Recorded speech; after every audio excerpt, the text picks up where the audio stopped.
This National Chess Master, Rats, continuing a series I have of members of my video lessons group at chess.com. They're presenting their best game, submitting it, and I'm making videos. So this one was submitted by Carrie Wilborn. Let's have a look, okay? Scotch game, and I guess they call this the Scotch Gambit. And there's a very interesting move here. White didn't play it. He doesn't have to. Is to castle and offer yet another pawn. And it's a very dangerous pawn to take. And White can get a winning game very easily. Black has resources. It's up to you guys to go look this stuff up. It's beyond the scope of this video. There's nothing wrong with the move he played. It picks up a critical tempo. And now, unfortunately, Black has basically just messed his whole game up. He's overlooked a shot, which Carrie finds. And if you'd like to pause the video, see if you can find it. Okay, resumed. The key move is just simply to play Queen D5. And there's this serious threat on F7. What's Black going to do? There's only one move, and that's to play Knight H6. And hopefully you can remember this theme. It comes up in the Philidor defense. You go grab the knight. Now the mate threat's on again, so Black castles. And now White just saves his piece and has a winning game.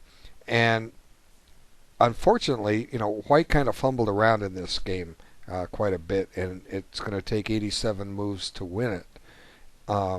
Let's try to find, as this game goes, let's try to find what went wrong and maybe suggest a few ways to end this game in White's favor a little quicker. Okay, so A6, that doesn't really help the Black position much. He's got to get developed. D6 was called for. Now he plays it, and then White just regroups, says I'm going to eyeball H7, and White continues his development. And I guess this is with the idea of putting the bishop on C2 and going after H7, as I was saying. Black continues. But really, White's just a piece ahead with no worries whatsoever. So I'm going to question this move here for the moment. Let's talk about the position for a moment before I play it. See, the Black doesn't take the bishop right now, but he could. And White's a piece ahead, but let's think about this economically. Okay, we're a piece ahead for a pawn. Let's keep as many advantages on the board as we can. Let's not give Black any glimmer of hope. So one thing you want to trade pieces, is true, but you don't want to give up your bishop pair so willingly. There's so many other good moves to play. I mean, the idea is to be pointing those bishops at the king side. It looks good. Black doesn't take, but he could take. So let's think about another move. Okay, what about Rook A E1? Okay, that develops that rook, gets it into play. It's certainly not a bad move. Then combine it with the idea of Bishop F4, and then open up the center, get the rooks active. Pawn to E5. We want to play something like that. This should open up the center and lead to some quick exchanges, and Black's going to be hurting for certain really quick. Okay, so anyway, he didn't play that, my suggestion, and Black continues, gets his development going. And then here, now White's got the idea of getting E5 in. But E5 is so much better if there's a rook on that file, and there isn't. You gotta finish your development. Okay, so Black strikes back in the center, and White looks at that and says, "Oh, I can't take the pawn. I'm going to drop a piece," because it's true. If you take the pawn, the bishop comes back and takes it, and the queen is under attack and can't guard the bishop on C2. We call that a skewer or X-ray attack. So again, White should be thinking development. Rook A E1. This is the move. It's going to lead to similar positions to what I said earlier. We want all our men in action, And if white does that, I think he's going to win this quickly. So h3 is what he plays instead, and that's puts the question to the bishop. Maybe white's trying to get more out of it than he thinks he can get. He's hoping for bishop takes on f3. That's what he's hoping for, picking up the bishop pair himself, even though black can get it back. I think that's what white's looking for, and he also says, well, if he plays bishop h5, then I can grab the pawn on f5. But, you know, develop. This will end the game quickly. The file's going to open up. The e7 bishop is pinned. White's going to get a lot of stuff happening here real quick. Wholesale exchanges and an easily winnable ending. So black finds a good move, and then black goes and pins that knight. Now black has a threat, d5, winning the piece back. So white needs to deal with that. Now white's slightly on the defensive when he could have been on the offensive if he had developed his queen's rook. Okay, so queen g7 or f7. Again, it's time to develop that rook. It's just sitting there. Okay, rook e1. Get it in play. Get it on the e file. But he doesn't do it. He plays knight g3. And I suppose black has a tactic here. He could. He didn't do it. Black could play bishop takes h3, getting another pawn back. So, you know, it's one of the drawbacks with the white strategy here. By playing h3, he's weakened his king position a little bit. And let's just have a look and we'll talk about it. Black is still losing, but it gets him something. And, you know, if you're losing a game, sometimes you got to take things a bit at a time. You take what you can get. You know, this wins back one pawn. Black now has 2 pawns for the piece, and white's getting the queens off, but white's invested a pawn to do this. Okay, and white didn't have to do this. If he had just avoided h3 by playing rook e1, other good things would have been happening. So they're close enough in strength that in rating that white shouldn't worry too much, but the opponent has a respectable enough rating that if white's not careful, white can suddenly find the tables have turned. And if you're playing somebody 2 or 3 classes above you and he's being careless and gifted you with this type of position, he's going to get serious now. And chances are he's not going to make a mistake. And every little one you make brings him that much closer to saving a draw or maybe even winning it. So I would say this was black's best choice, but he didn't do it. He opted to preserve his bishop. See, there's a bishop trade offer. He comes back to d7, and then white carries on. Wants to go back to that motif of mate, and this does get the queens off. Now you might ask, what, hasn't white done even better? Well, yeah. Now black no longer has a pawn for the piece. Okay, so the way white's done it has worked out. But at the same time, look, this rook on a1, I'm kind of picking it up and waving it here. You'll see it on the video. What's it doing on a1? It needs to be in the game. You see, guys, got to get your pieces out, okay? Got to get them out. No ifs, ands, or buts. Okay, so now, no, by the way, now black starts going for what he can get. Black does have the tactic bishop takes h3. It hasn't gone away, and it might not be a bad idea to do it, but he didn't do it. And now white develops the other rook instead. Still, that queen rook is sitting over there in the corner. White says, go ahead and take my bishop, I'll take your bishop, and I'll be on the 7th rank. Well, black doesn't want any part of that. So he backs his bishop up, and white saves his bishop. And now white starts looking for more exchanges. The idea is to play knight g6 check and pick up the dark squared bishop. Black stops that, and white wants to trade. And black just has nothing better to do. He just starts throwing pawns in white's way, and white starts stumbling again. just what do?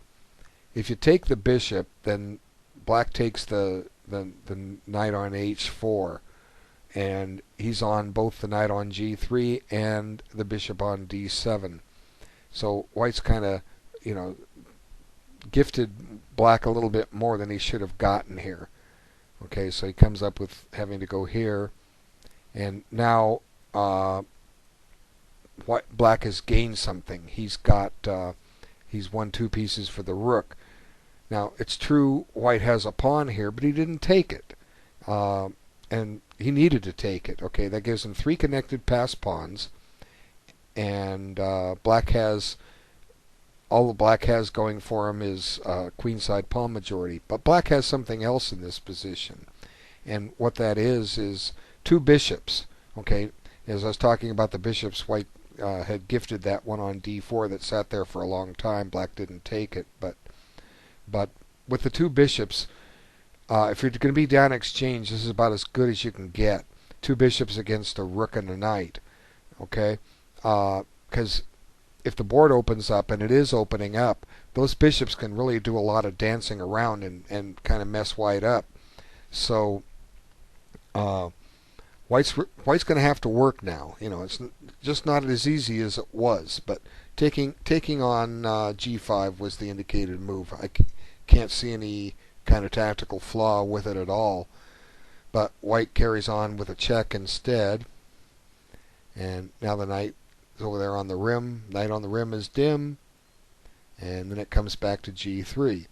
Okay, so now the only difference in this is the pawn on g5 is still there. White hasn't eliminated it. And now black starts getting his pieces out. And now they're active. Look at those bishops. They're raking the white queenside. If with a little luck, if black can get his queenside pawns rolling, maybe black can get some threats. And like I say, this is one of the dangers of this style of play when you don't take somebody down when you could, because you're letting them back in. A really strong player, 2100, could sit here and maybe win this game with simply for the fact that he's got the 2 bishops, and those 2 pawns, or 4 pawns against 2, are a potent weapon. It's creating a lot of problems for white. A lot more, and by this I mean there's all those more variations white has to watch out for. All the more chances to go wrong. White's been letting black in the game, and you don't want to do it. Now here at move 33, and I'll repeat that, move 33, white finally develops his queen's rook. And he develops it not to an active square as it could have gone to, but to, it assumes a defensive posture. And black just shoves a pawn, and he's daring white to beat him. And really, white has his work cut out for him now. It's true white's got that 3-on-1 majority, and it could have been 3-on-0, but it's not close to being activated. White can't even make it a 2-on-0 majority. He can't play h4 and he can't play f4. He has to stop and prepare for those.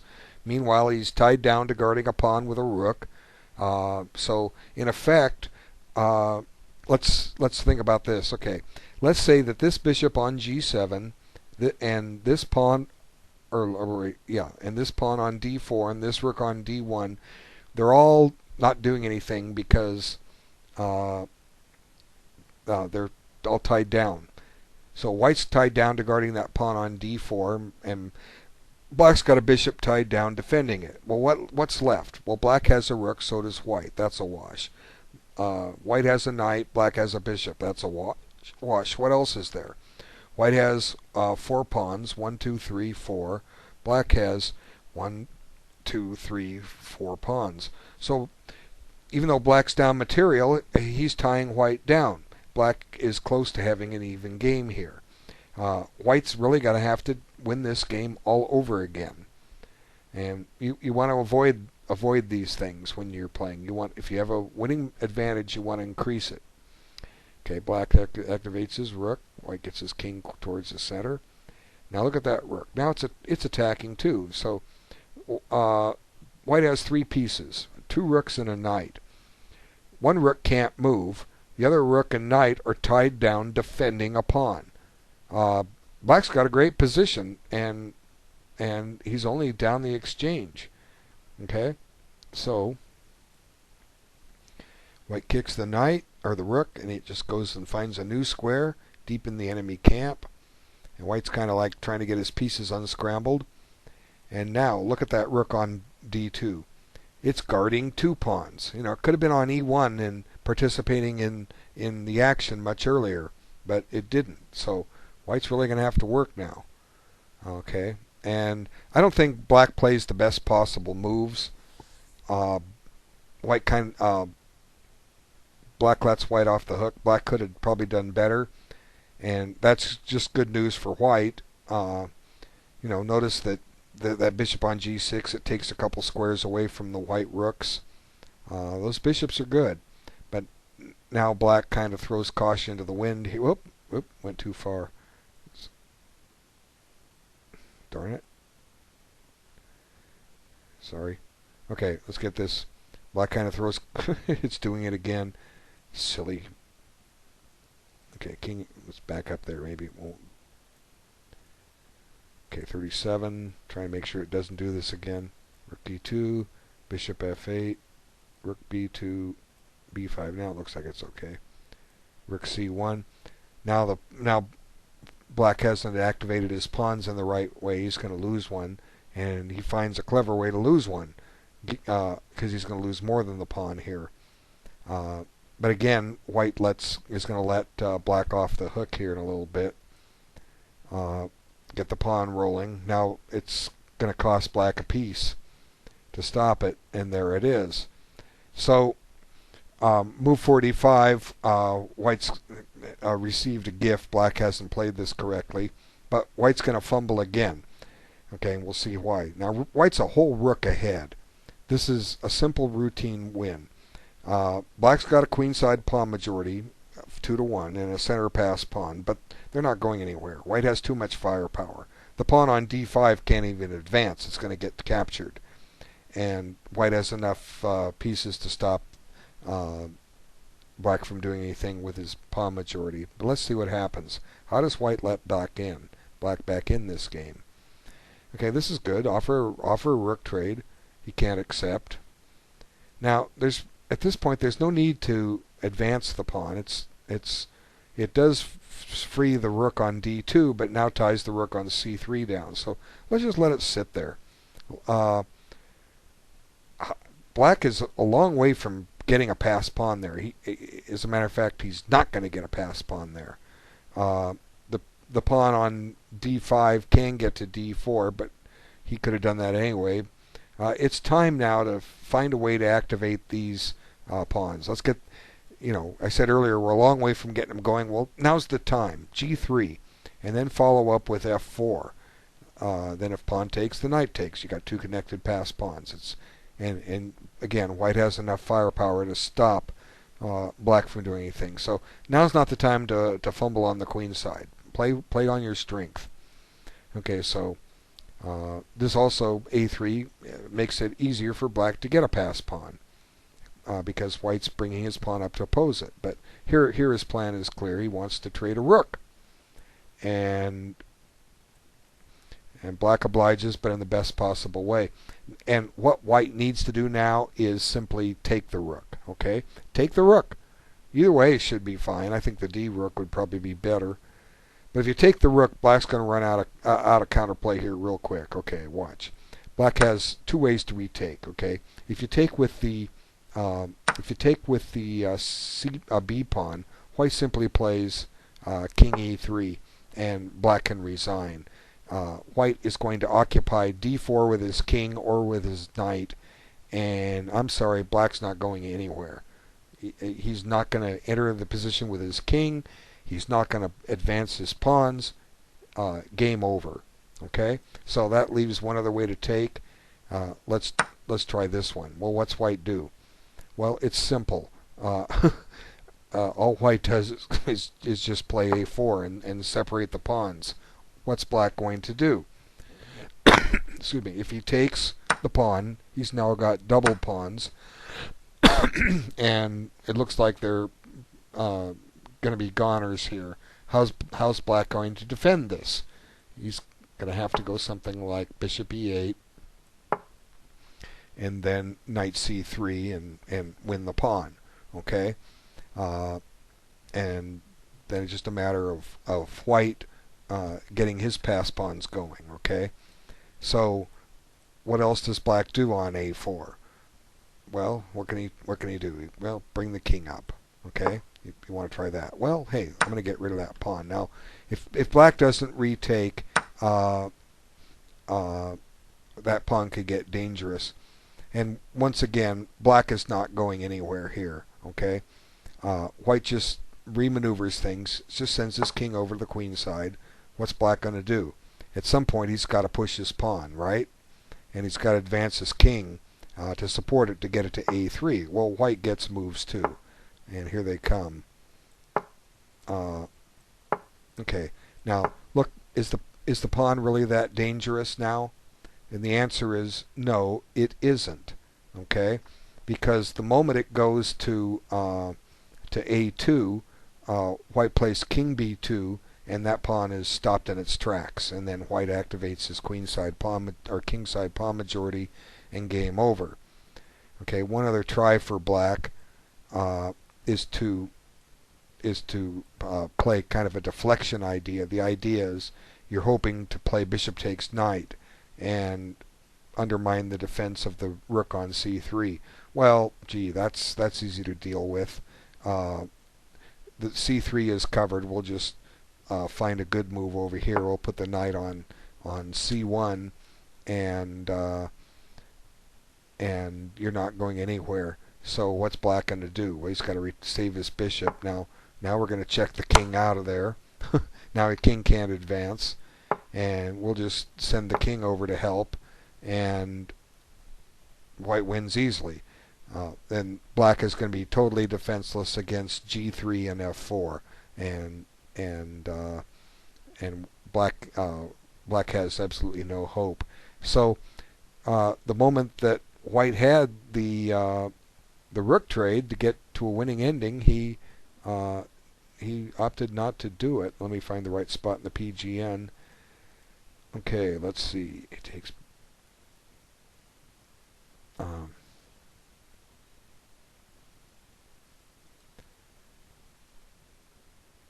okay, so as I said, white needed to take the rook, but he didn't. Instead, he came back here.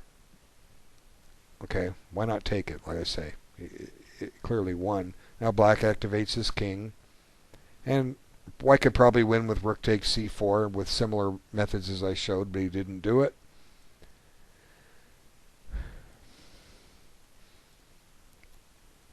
And now we have something similar to what we had already, except black has kept the rooks on the board. And once again, what's wrong with just taking it? Take the rook on b4. Okay, you're going to win the pawn on d5. Yeah, he's got a pass pawn. So what? It's not going anywhere. Okay, it isn't. We don't have time to stop and take on g5 because a2 will be embarrassing. But we can play knight c3. Okay, knight c3, or c1 rather. Knight c1 stops the pawn from advancing. What's black going to do? Advance his king? Well, hey, fine. Let's see. A little bit of nuisance value here. But yeah, a little bit of nuisance value there. It's gonna kind of be similar to what we had. But let's see. Rook takes a3.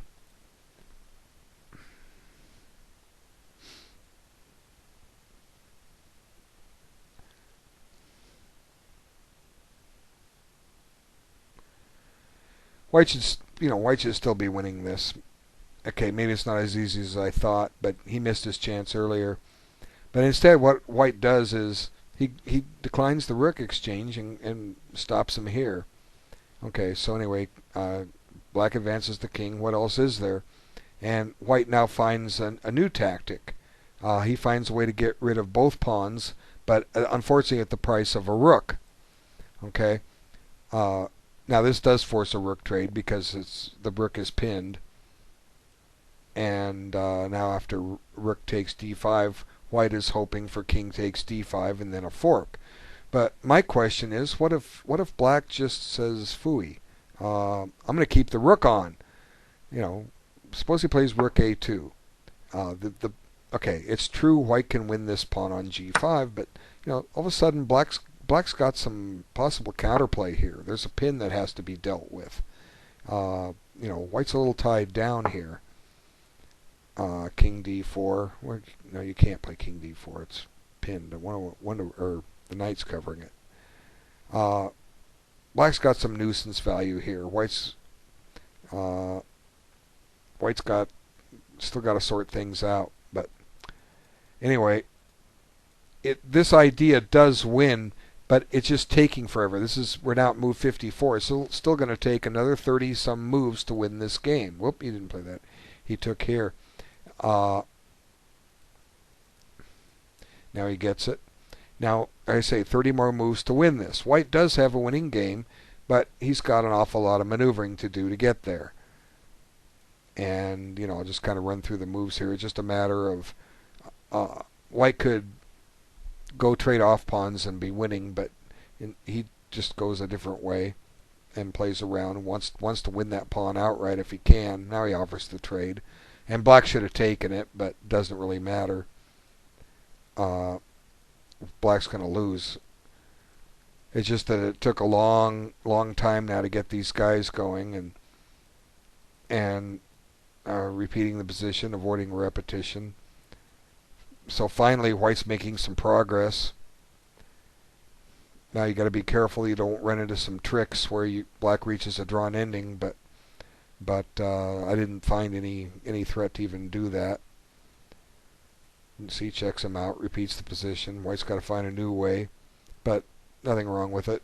And finally, white's got a winning game now. He's just going to come up and checkmate poor black, and there it is, checkmate. But it took an awful long time. Here we are, move 89 before the game was ended. Something white could have done. Overall it was a good game. I mean, we're trying to get your best games. That doesn't mean it's going to be a great game. We want your best game, and white did find the moves when he had to, and that counts. You get the point. Some people say it doesn't matter how you get the point, and to a degree they're right, but at the same time it does matter how you get the point, because the next time you play somebody and give him some chances, he's gonna hang on and save the game, and then your face gets red. And we've all been there. I've certainly lost games that way. It was part of my learning process. Fortunately, white won this game, and we got to see it. And he didn't make a blunder and let black get a draw or something where none of us would have seen this game, and would have just been a painful memory in white's history. But good game. There's definitely a lot there, but there's definitely some things to go in there and look at and try and figure out how to do things better. Develop. That's the key thing. That would have won this game quickly. Okay, you know what? Got time. Let's go back. Let's do what I always do. I like a little fantasy chess. I'm recommending. I'm recommending rook e1 at several points. Let's try it now. Okay, let's just try it now instead of h3. Let's play it. What's black going to do? I try to find good moves for my opponent when I do these. Okay, so let's just consider getting rid of that bishop. Okay, how's white going to retake? Let's take with the pawn. Okay, and then let's take here.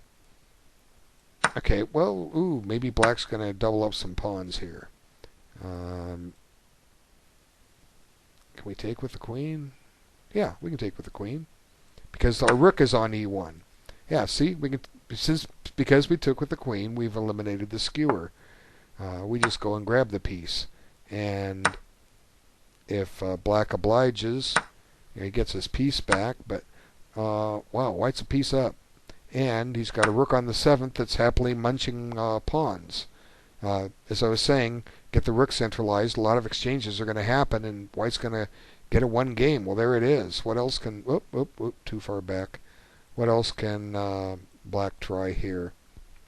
Okay, I was taken with the pawn.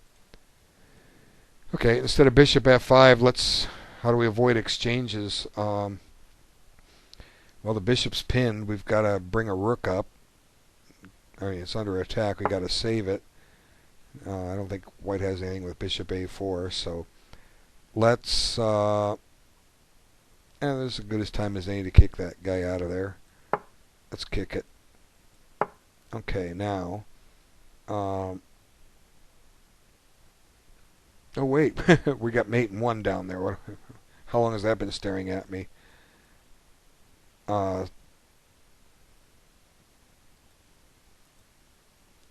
See, the whole point is because we have the mate threat and we've stopped the threat of bishop f5. Black can't avoid exchanges, so f takes is no good. Let's... Even f4 may be... I don't know. Is f4 worth anything? The point is on e5... the E file isn't open, but we have this resource, and it looks to me like white's okay. White's doing fine. What's black going to do? Keep pieces on or trade them off? Well, we want to trade it for white, so let's keep it on. If we can. I don't know if we can. If pawn takes, this knight comes into play, or the rook comes into play. See the good of developing that rook. We open up the file. We still have a pin on the bishop on e7. I think this game's going to end very quickly in white's favor. Maybe black's best choice is to keep the file closed, and then white gets this exchange. Okay, now he's got a protected pass pawn, and there's a free pawn down here on c7. Mercy. Black just can't do anything. He's hogtied. So good things happen when you develop your pieces, and there's an example of a couple, 2-3 lines. Okay, thanks so much for your time, folks. Take care. Submit your best games. What's holding you back? I'll make a video, I promise. Take care.